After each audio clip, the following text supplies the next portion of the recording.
Hermanos, os quería hablar en esta mañana, os invito a que os preparéis para escuchar la palabra. Sé que ahora estamos todos un poquito distraídos, pero que nos preparemos y que busquéis en vuestras Biblias un texto muy conocido, Juan capítulo 14. Yo estoy seguro que lo habéis leído muchas veces.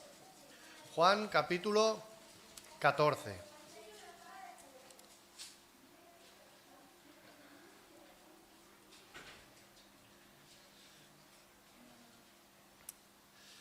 No sé si...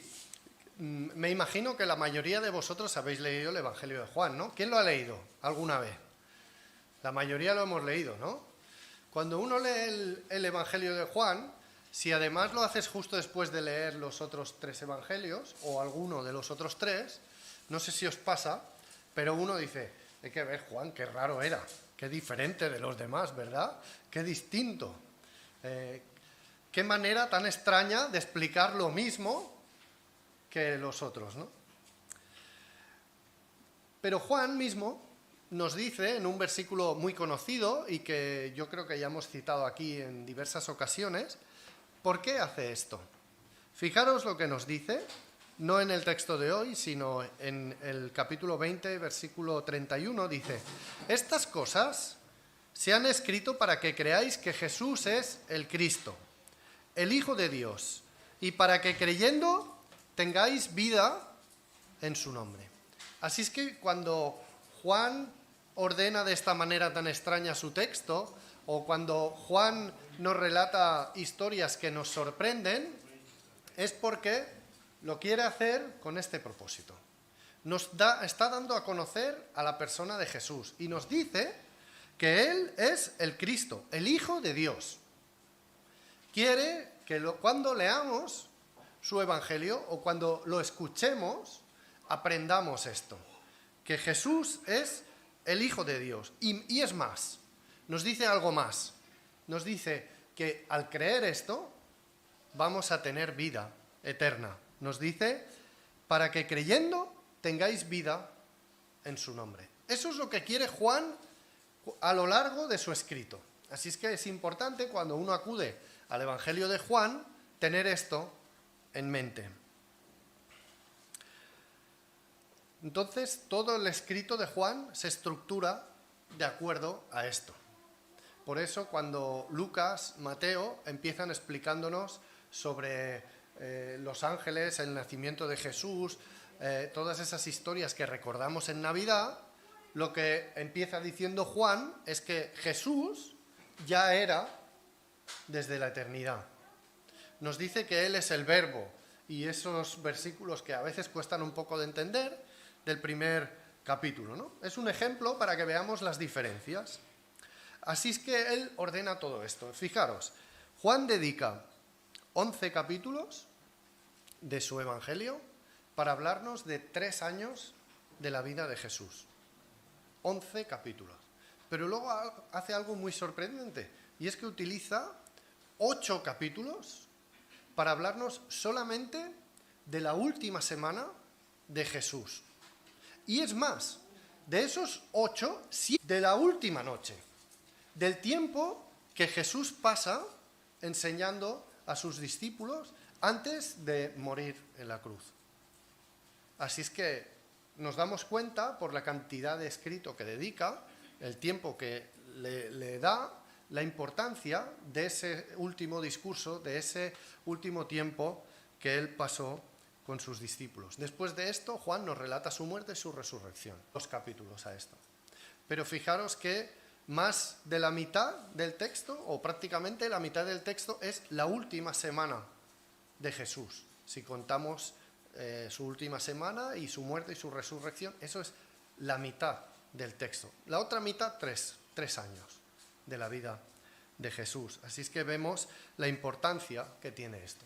Pues el texto que vamos a leer hoy pertenece a esos capítulos de los que os estoy hablando. Vamos a buscar ahora sí Juan capítulo 14, y aunque quiero hablaros solamente de los primeros 6 versículos, vamos a leer hasta el versículo 11. Leemos Juan capítulo 14. No se turbe vuestro corazón. ¿Creéis en Dios? Creed también en mí. En la casa de mi Padre muchas moradas hay. Si así no fuera, yo os lo hubiera dicho. Voy pues a preparar lugar para vosotros. Y si me fuere y os prepararé lugar, vendré otra vez y os tomaré a mí mismo, para que donde yo estoy, vosotros también estéis. Y sabéis a dónde voy y sabéis el camino. Le dijo Tomás: Señor, no sabemos a dónde vas. ¿Cómo pues podemos saber el camino? Jesús le dijo: Yo soy el camino y la verdad y la vida. Nadie viene al Padre sino por mí. Si me conocieseis, también a mi Padre conoceríais, y desde ahora le conocéis y le habéis visto. Felipe le dijo: Señor, muéstranos al Padre y nos basta.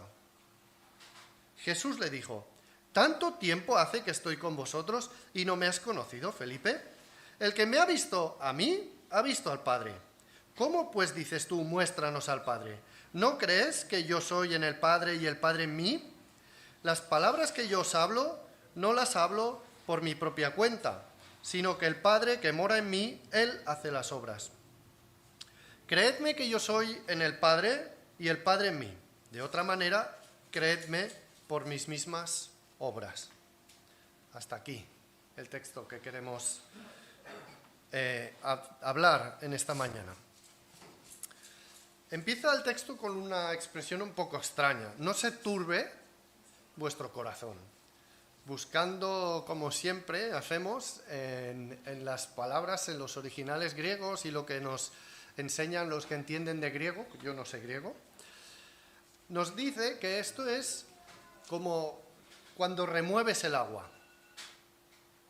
No sé si habéis imaginado alguna vez o habéis visto, yo lo he podido ver, ¿no?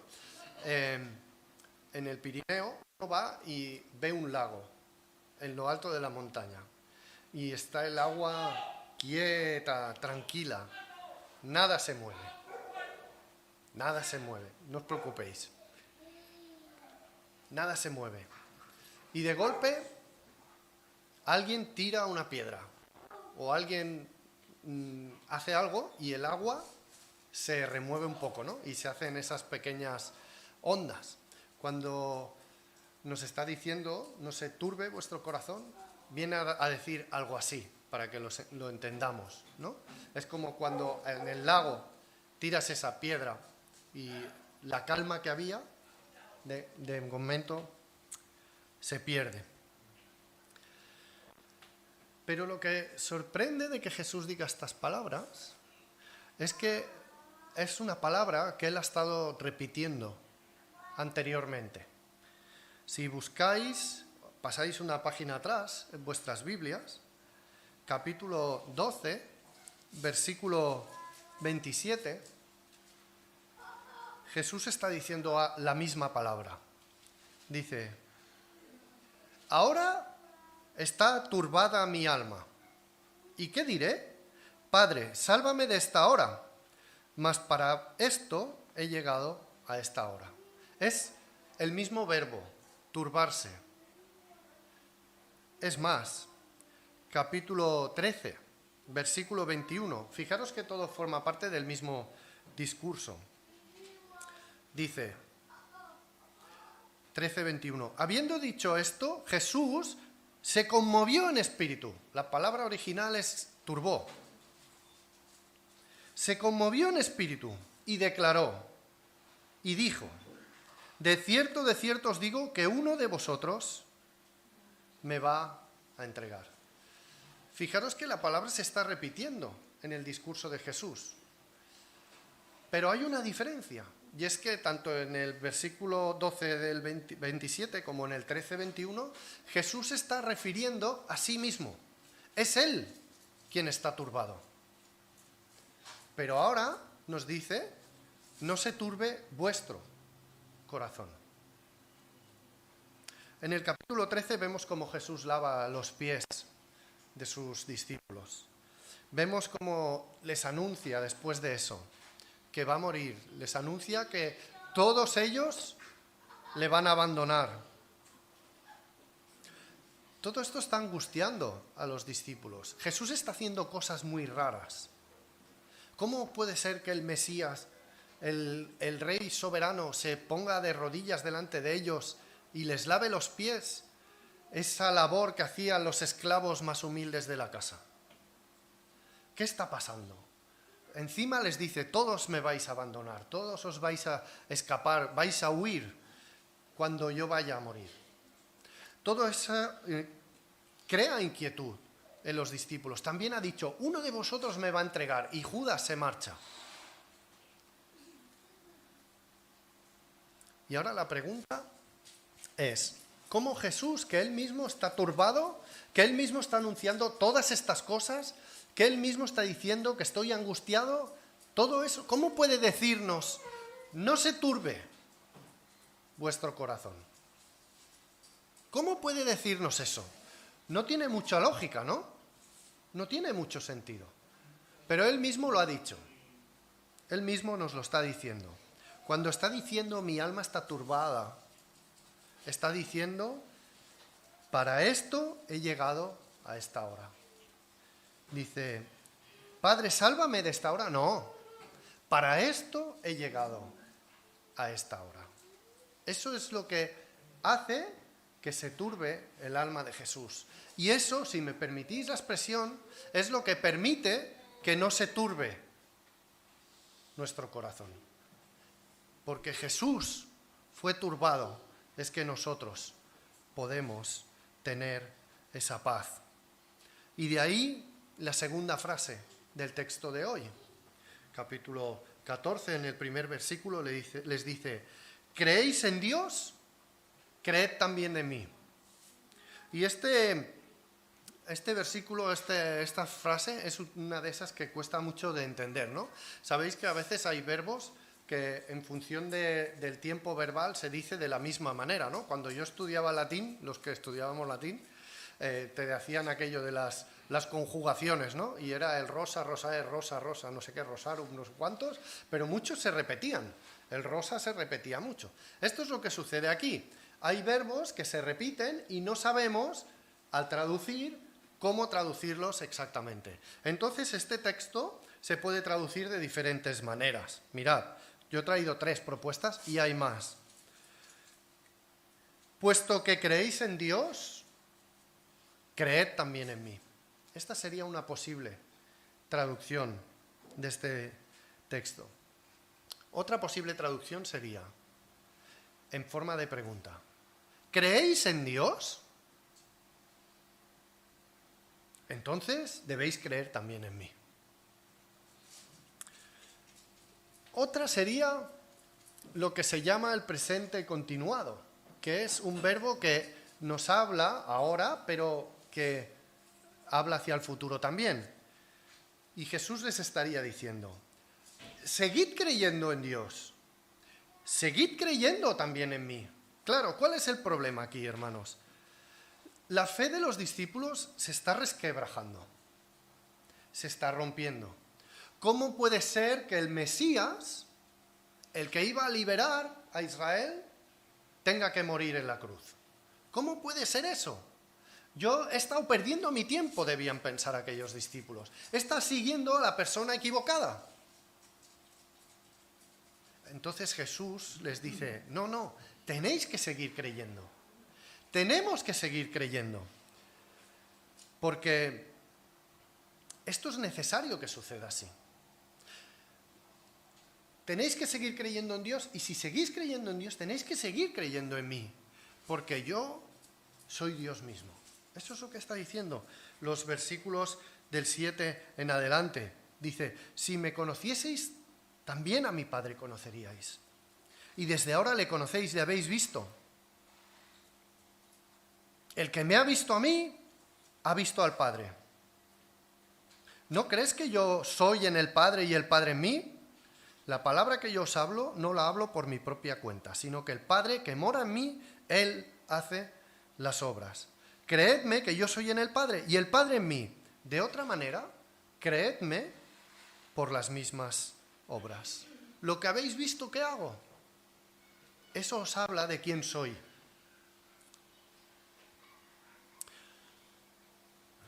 ¿Quién puede atreverse a decir esto? ¿Quién puede atreverse a decir, soy como Dios? Eso es lo que está diciendo Jesús. Es más, dice, yo soy Dios mismo. Eso es lo que está diciendo. Pero el texto es chocante, hermanos. Porque Jesús dice, estoy angustiado. Mi corazón está turbado. Mi alma está turbada. Se conmueve en espíritu, como se traduce en otros lugares. ¿Cómo puede alguien decir eso? ¿Se puede turbar Dios? ¿Se puede agitar Dios?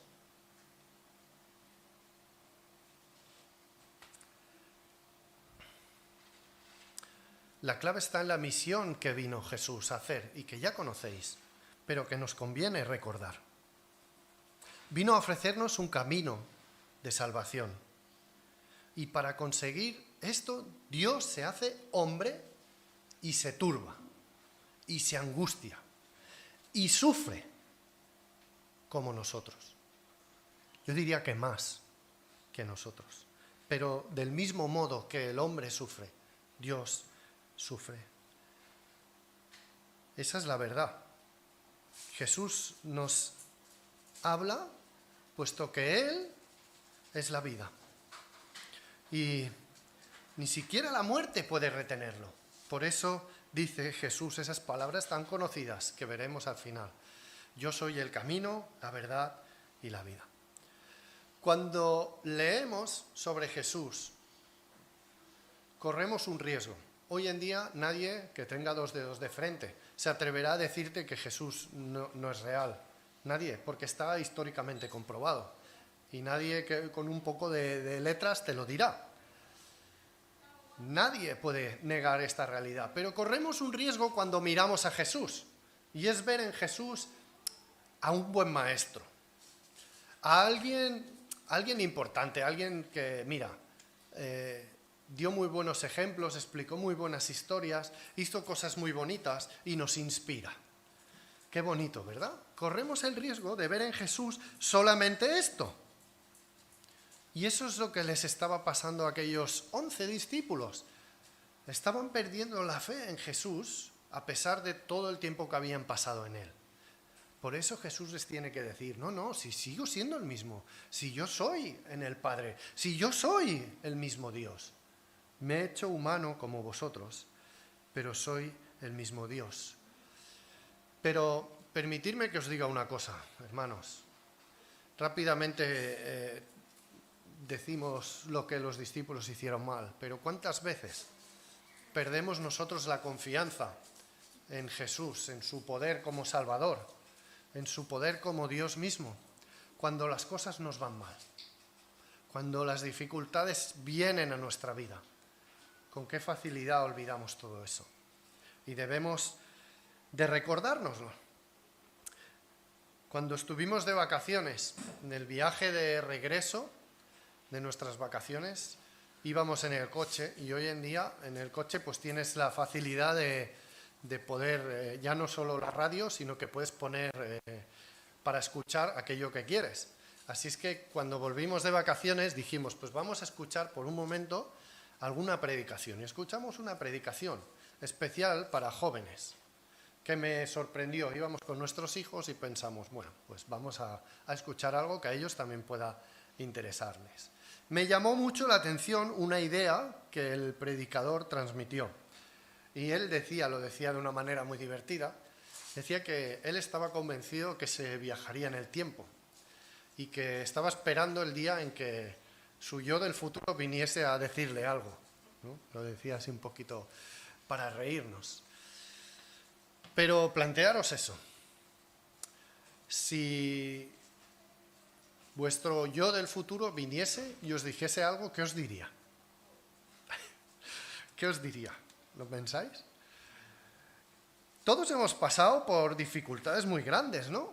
Por problemas importantes y que de un modo u otro se acaban resolviendo, ¿no? A veces hasta nos angustiamos muchísimo por cosas que se resuelven solas, ¿no? A veces no, a veces tenemos que hacer, ¿no? O a veces alguien viene y nos ayuda, ¿no? Pero si cuando estamos en esa situación tan grave, tan preocupante, en que estamos tan angustiados, tan turbados, por usar la palabra que Jesús está usando aquí, si viniese nuestro yo del futuro y nos dijese, no te apures que esto se va a resolver, ¿nos daría paz o no? ¿Nos daría como más tranquilidad? Eso es lo que está haciendo Jesús, ¿no? A mí se me ocurre un ejemplo, ¿no? Todos hemos tenido un novio o una novia, ¿no? De jóvenes, los que ya no somos tan jóvenes. Todos hemos tenido un novio o una novia, ¿no? Y esas novias de juventud que luego la cosa sale mal y se rompe la relación, ¿no? Y pasas una angustia, yo recuerdo haber pasado por esto, ¿no? Pasas una angustia tan grande, parece que nadie ha pasado nunca por eso, ¿sí o no? Dices, nadie ha pasado jamás por eso. Pero luego conoces a Mari, a la nena, ¿no? Y dices, no sé por qué estaba tan angustiado, ¿no? Bueno, esto es lo que está haciendo Jesús aquí. Les está diciendo, yo sé que hay momentos de mucha angustia. Yo sé que hay momentos de mucha turbación. Sé que no acabáis de entender que yo voy a morir en la cruz. Sé que os sorprende. Pero tiene un significado, tiene una utilidad. Y entonces les dice, voy pues a preparar lugar para vosotros. Yo tengo que morir en la cruz porque quiero preparar un lugar para vosotros.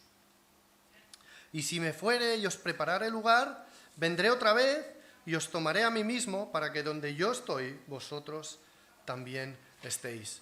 Pensaba yo cuando reflexionaba en este texto que muchos de vosotros entendéis esto. Yo voy a poner un ejemplo, a lo mejor me equivoco, pero como están aquí Caroline y Carolina, si me equivoco ellas me van a corregir. Pero yo me parece que la primera de la familia que vino fue Lorenza. ¿Sí? Voy bien, de momento acertado. Y Lorenza vino y luego, cuando yo les oigo hablar, dice, sí, mami me trajo. Porque Lorenza vino aquí, buscó trabajo y buscó las condiciones y luego ha ido trayendo a su familia. Y esta misma idea es la que encontramos aquí en Jesús. No sé si a lo mejor con estos ejemplos que vivimos en el día a día, esto es lo que está haciendo Jesús. Está yendo delante a preparar un camino, a preparar el lugar en el que quiere que estemos. Eso es lo que está diciendo. Dice un comentarista, cito, en el lugar a donde va Jesús, hay lugar también para ellos. De hecho, su misma ida, pienses en su muerte en la cruz y la ascensión que le permitirá enviar al Espíritu, haría posible esta reunión. De forma que lo que parecía ser una calamidad, en realidad era una bendición. Sin la muerte de Cristo y la obra del Espíritu Santo, no hubiera habido lugar en el cielo para los discípulos. Eso es lo que está sucediendo aquí.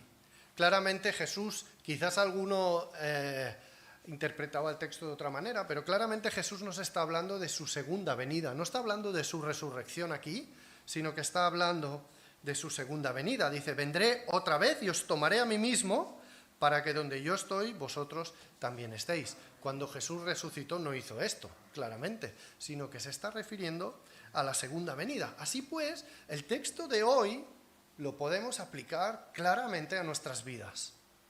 Estamos en ese periodo de tiempo en que Jesús está preparando el lugar para nosotros. Nos está preparando ese lugar. Y haciendo otro ejemplo que podemos comprender bien hoy del día a día, Jesús nos está haciendo un spoiler, como se dice hoy. Nos está explicando el final de la película.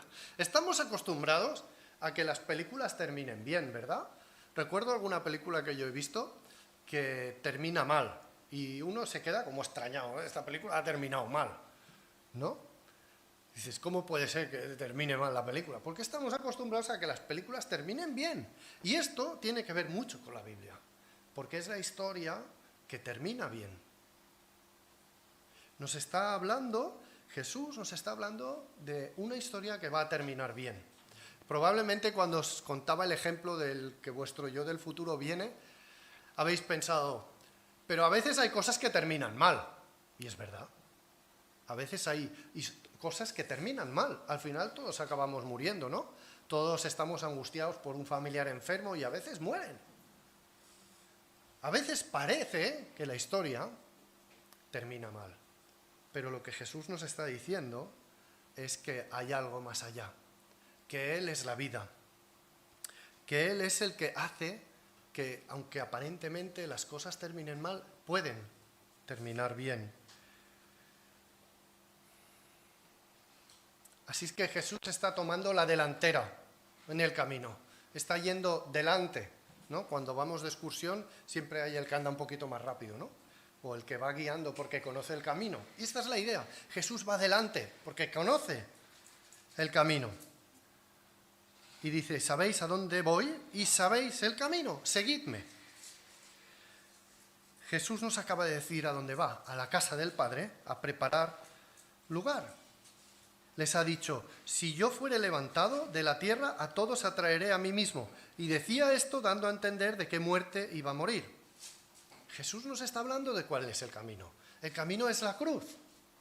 Ese es el camino por el que Él va a andar.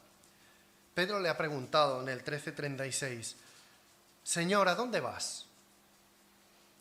Y el Señor le dice, a donde yo voy no me puedes seguir ahora,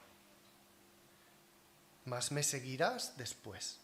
Nos está diciendo que el camino de la cruz es el ejemplo que debemos de seguir. ¿Os molesta que os repitan mucho una misma cosa? ¿Por qué creéis que a veces nos tienen que repetir mucho las cosas? Porque somos duros de mollera, ¿no? Como se dice aquí, no sé si todo el mundo entiende la expresión, pero a veces nos cuesta aprender las cosas. Y es lo que hace Jesús, está repitiendo una y otra vez, desde el mismo momento en que los discípulos le han dicho a Jesús, tú eres el Cristo, le han reconocido lo que Juan nos decía al principio, el Hijo de Dios. Desde el mismo momento en que los discípulos son capaces de ver que Jesús es el Hijo de Dios, desde ese mismo momento Jesús empieza a decirles, tengo que morir en la cruz. Antes no lo había dicho. Lo dice a partir de ese mismo momento. Y no para de repetirlo. Pero los discípulos no lo entendían. Por más que Jesús se lo decía, no lo entendieron hasta después. Y aquí está. Yo soy el camino, la verdad y la vida. Nadie viene al Padre sino por mí. Pero ¿sabéis una cosa? Cuando Jesús muere y resucita, ellos, los discípulos, sí llegaron a comprender esto. Y ellos mismos dijeron palabras muy parecidas a las de Jesús. Fijaros, Hechos capítulo 4, versículos del 12 al 14. Pedro, hablando al Sanedrín, aquellos ancianos, aquellos sacerdotes que les querían juzgar por haber sanado a un paralítico y que los han metido en la cárcel. Y les dicen, no habléis de Jesús, por favor, porque nos incomoda esto. Y ellos dicen, en ningún otro hay salvación, porque no hay otro nombre bajo el cielo dado a los hombres en que podamos ser salvos. ¿No os suena mucho a esto? Yo soy el camino, nadie viene al Padre si no es por mí. Los discípulos dijeron el mismo mensaje. No hay ningún otro modo de salvación que seguir a Jesús. Y este versículo viene seguido de otro que dice, entonces viendo el denuedo de Pedro y de Juan y sabiendo que eran hombres sin letras y del vulgo, se maravillaban y les reconocían que habían estado con Jesús. Y viendo al hombre que había sido sanado, que estaba en pie con ellos, no podían decir nada en contra. Me pregunto yo si hablamos nosotros con ese denuedo de Jesús. Si vivimos del mismo modo. Esta expresión que Jesús usa, yo soy el camino, forma parte de una de las herramientas que usa Juan para darnos a entender quién es Jesús. Y es que por 7 veces Juan nos relata que Jesús dijo, yo soy. Por ejemplo, dijo, yo soy la luz. O dijo, yo soy el buen pastor. Y aquí está diciendo, yo soy el camino, la verdad y la vida. ¿No? Por 7 veces usa esta expresión a lo largo del Evangelio de Juan. Y nos está recordando, está citando de algún modo Jesús palabras del Antiguo Testamento. Cuando Moisés le dice a Dios, he aquí, imaginemos que yo voy a los hijos de Israel y les digo, el Dios de vuestros padres a vosotros. Si ellos me preguntan, ¿cuál es su nombre? ¿Qué les responderé? Sabéis la respuesta, ¿no? Respondió Dios a Moisés, yo soy el que soy. Y dijo, así dirás a los hijos de Israel, yo soy, me envió a vosotros. Así es que cuando Jesús está diciendo, yo soy, está usando los verbos para que le entendamos, pero está haciendo memoria de este texto del Antiguo Testamento. Está diciendo, yo soy el Dios que rescató a vuestros padres de Egipto.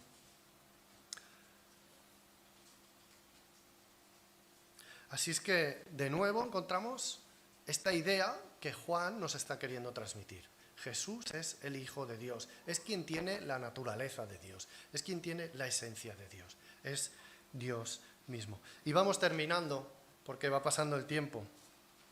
Y quiero terminar con algunas aplicaciones, porque Jesús dijo, yo soy el camino, yo soy la verdad, yo soy la vida. ¿Qué significa eso para nosotros hoy en día? Algunas cosas ya hemos ido viendo, pero sí que me gustaría recopilar un poquito. Esta idea del camino enlaza con otra idea que también Juan nos relata y que creo que alguna vez lo hemos hablado. Yo creo que hice una serie de predicaciones hace ya algunos años sobre esto. Y es que Juan, por 7 veces también, siempre aparece el número 7, dijo que Jesús hacía señales. Y las señales indican en una dirección. Las señales las encontramos en el camino. Hoy en día todos disponemos de nuestro GPS y ya nadie mira las señales, pero las señales siguen estando ahí y por muchos años han servido y nos han guiado. ¿A dónde quieres ir? Tú vas en el metro y dices, ¿a dónde quiero ir? Y vas y miras las señales que te indican, pues en esta dirección vas hacia tales sitios y si coges el metro que va hacia el otro lado, pues vas hacia esos otros lugares. Son señales, ¿no? Pues esta idea del camino tiene que ver también mucho con esta idea de las señales. Jesús nos está proponiendo un camino para estar con el Padre, para estar con Dios. Recuerdo la semana pasada, creo que fue, que en el estudio de la tarde, ahora aquí un inciso de publicidad, conectaros al estudio de la tarde, que esta tarde además empezamos una nueva serie y seguro que será de edificación y seguro que va a ser interesante. Bueno, el otro día en el estudio de la tarde alguien preguntó sobre el infierno. ¿Cómo será el infierno? No sabemos muy bien cómo será el infierno. Pero sabemos que el infierno es el lugar en que no se puede tener relación con Dios. Hay ausencia de esa relación con Dios. Y esa ausencia de relación con Dios produce tal angustia que los textos que nos hablan del infierno, pues hablan de fuego que te quema por siempre, o habla de oscuridad donde no se ve nada, y cosas así. No sabemos cómo será, pero sabemos que la ausencia de esa relación con Dios es el infierno. Así es que se trata de que evitemos ese camino y sigamos el camino que nos lleva a esa relación con Dios. Jesús es el único modo en que nos podemos acercar a Dios. Eso es lo que Él está diciendo y que los discípulos recordaron después. Es la única manera de escapar de ese lugar tan terrible que es el infierno. Una y otra vez, a lo largo de nuestra vida, tenemos que volvernos hacia Jesús, porque vamos andando ese camino muchos de nosotros, pero también es cierto que nos despistamos y nos desviamos. Y de vez en cuando tenemos que reconocer nuestros pecados, hacedlo a menudo. No os toméis de vez en cuando como algo ambiguo, hacedlo a menudo, pero tenemos que reconocer nuestros pecados y volver al camino que significa la cruz, que significa seguir a Jesús. ¿Sabéis el camino?, nos dijo Jesús. Si alguno quiere venir en pos de mí, niéguese a sí mismo, tome su cruz y sígame. Esas son otras palabras que Jesús dijo. Seguir a Jesús es tomar la cruz, es estar dispuesto a morir por Él. Es renunciar a todo lo demás. El camino de Jesús es el sacrificio, el esfuerzo. El camino de Jesús es mirar al que tienes a tu lado. Mira al que tienes a tu lado y piensa, es más importante él que yo. Lo que yo haga no le tiene que perjudicar a él. Antes me tiene que perjudicar a mí mismo que al otro.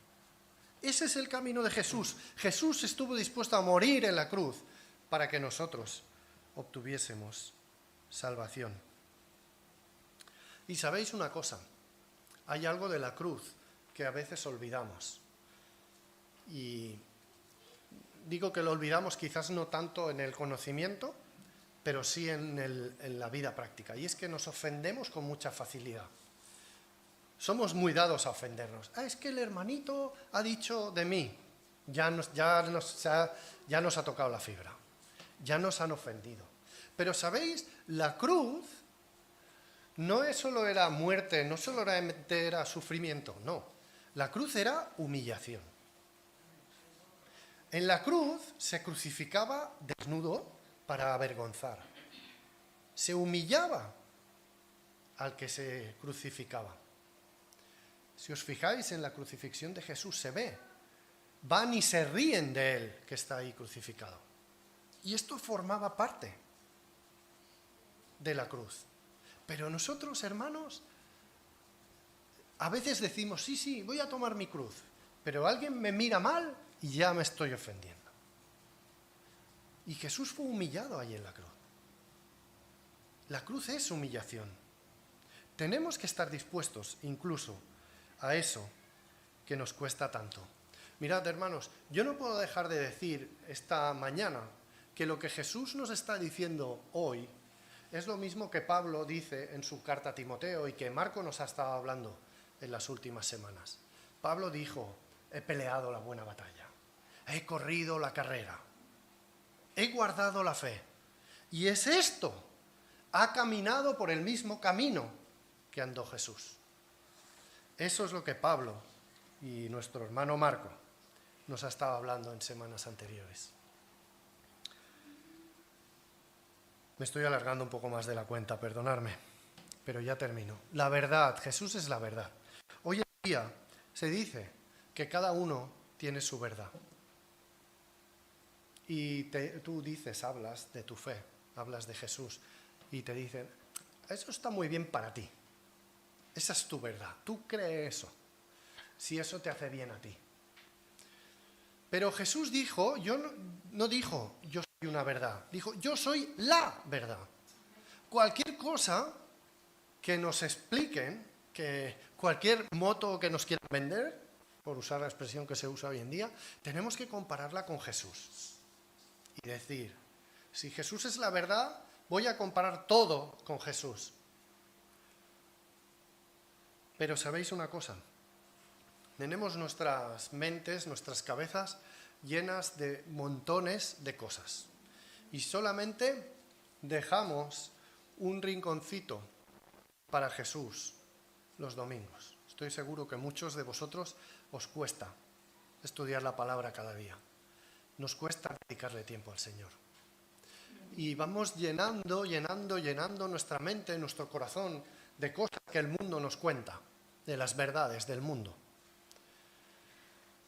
Y olvidamos que Jesús dijo, yo soy la verdad. Así es que os invito a que cada día llenéis vuestra mente de lo que encontramos en la palabra, de lo que Jesús dijo, de lo que Jesús habló. Finalmente, os invito a una tercera cosa, y es que os recordéis a vosotros mismos cada día y en cada situación difícil por la que paséis que Jesús es la vida. Jesús dijo, yo soy la vida en 2 ocasiones, en esta, pero también en la ocasión en que estaba delante de la tumba de Lázaro. Entonces dijo, yo soy la resurrección y la vida. Y aquí dijo, yo soy el camino, la verdad y la vida. Siempre que Jesús dijo, yo soy la vida, lo dijo enfrente de la muerte. Y sorprende. Yo soy la vida cuando va a morir. Pues lo dice, porque tiene que morir para darnos la vida a nosotros. El Salmo 23 dice unas palabras que también ligan con esto. Dice, aunque ande en valle de sombra de muerte, no temeré mal alguno, porque tú estarás conmigo. El que ha pasado por el valle de muerte y ha muerto, está contigo. Quiere estar contigo. Quiere acompañarte cuando pases esos momentos difíciles en tu vida. Termino. Jesús nos está mostrando el camino. El camino es aceptarle a Él, es reconocerle como eso que Juan nos ha dicho, el Hijo de Dios, reconocerle como yo soy lo que Él nos está diciendo. Esa es la clave. Tenemos que aceptar a Jesús, no como un milagrero, no como alguien que decía bonitas palabras, sino como aquel que tiene autoridad y poder sobre nuestra vida, como aquel que ha muerto en la cruz para darnos salvación. Tenemos que aceptarlo, tenemos que reconocerlo así en nuestra vida y tenemos que seguir su ejemplo, hermanos y amigos que estáis con nosotros y a los que nos escucháis por YouTube, pues que todos los que escuchéis esto realmente viváis siguiendo el camino que Jesús nos mostró. Que el Señor os bendiga, queridos.